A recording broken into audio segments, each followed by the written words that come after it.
Frank was in charge of giving guests an orientation to the church after the service. His young wife, Liz, was there with him as we all sat in polite attendance. She was vibrant and beautiful. Her long dark hair was pinned back in a ponytail, and she was wearing a colorful pink skirt and blue top. She was enthusiastically agreeing with her husband about how wonderful it was to be part of that particular church community. I remember her enthusiasm about the church, the joy of the Lord on her face, and I remember wanting to join just to feel what she felt. But the first real conscious statement I formed in my brain was, I bet she doesn't have to worry about her weight. That little church became my home and my joy for the next 15 years. I met my husband there and had 6 of our 7 kids in that wonderful community of believers. Liz and I were friends, but never really got together to form a close bond. And eventually things were not so happy at that little church.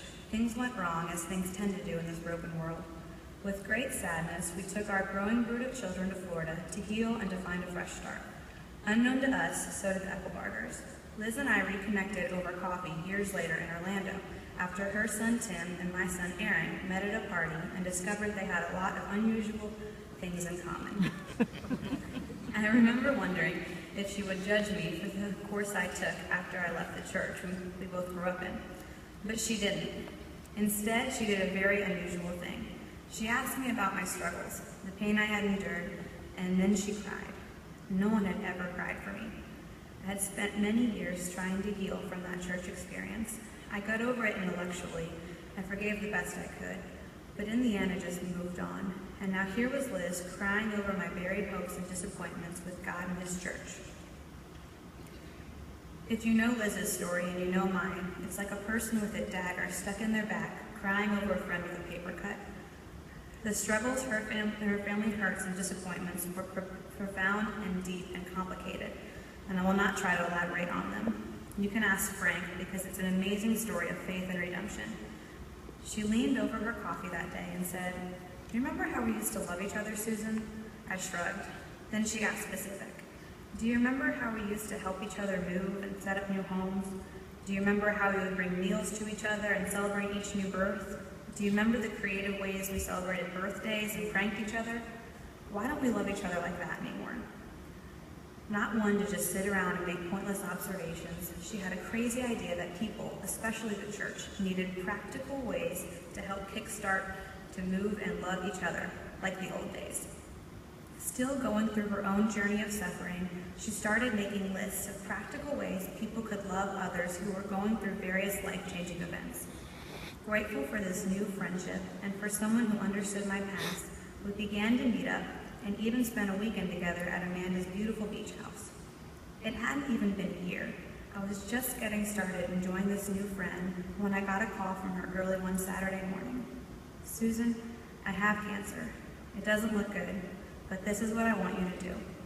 Brain reeling from shock, I listened as she was determined and convinced that God wanted her to finish making her list. She called it a practical guide to loving people. And here is where my real relationship with Liz began. I helped her with her list and looked for ways to serve her and her family, and she demonstrated how to really love people the way God does, with enthusiasm, with creativity, with the risk of hurt, but also with the hope of God. She opened up her life and didn't downplay her own pain. She was walking in the valley of the shadow of death, quite literally. She was honest about her pain, her disappointment with people, the discouraging amount of suffering her family was going through, emotionally, financially, physically, but she also saw Jesus. David says in Psalm 23, "You prepare a table before me in the presence of my enemies." And this is what God did for Liz. He gave her a party in the midst of her darkest hours. I mean, wherever she went, she was a rock star.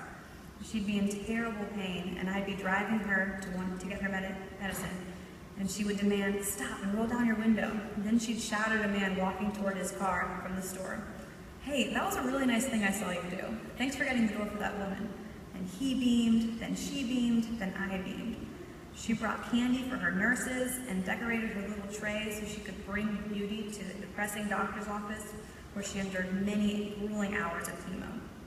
Her doctor became her friend. He took her out to dinner on a bet she made with him that she'd make it to her birthday, 11, 12, 13.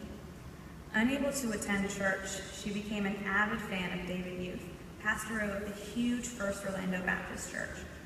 Grateful for his televised encouragement, she had the audacity to personally email him and tell him so. And he had the audacity to personally email her back, even though he was just returning from a mission trip. They opened up their church to her in whatever capacity she needed. It was beautiful. Then one Sunday, I got to take her to First Orlando Church, and the pastors of this huge church waited for her so they could pray for her after the service. They celebrated her, and she became known there. One day, she got a little card in the mail about this new startup church at a high school near her, Action Church. Her symptoms were worsening, but she felt led to go and see it, so we went together. It was a young church, and she made sure to find the young pastor's wife and encourage her. Because Liz was a young pastor's wife before, she knew what it was like to start a new church. She told her if she ever needed an older woman to talk to run things by, she'd be that person, and she'd be a prayer support. They loved her, and she became known there too. And she was elated to exchange emails with some of the young people there, especially Micah. Paralyzed from a motorcycle accident, yet leading worship with all his heart. She recognized the familiar joy in suffering, and they became friends. Micah even made a special trip to see her last month. Liz came to Northland Church when she could with her son Nathan and their family. Again, a gigantic church and her symptoms worsening still, but she wanted to make her last days count and support her family. I remember her telling me about the particular care Pastor Hunter took around Christmas in answering questions and encouraging people at the end of the service. He wanted to make sure they really understood the message, not just enjoyed the service. That inspired her, and so of course she wanted to encourage Pastor Hunter personally, not just from afar, and the rest is typical. Becky, Hunter came here to visit you, I whispered into my dying friend's ears in her last days. And the church wants to promote your book and website. You really are a rock star. I spent a lot of time on the phone after she died with a 7-page list of people she wanted to personally thank for being special to her.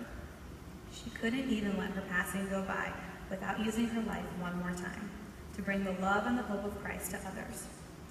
I just want to say thank you, Liz Eckelbarger, amazing friend, mother, mentor, sister, daughter, beloved wife.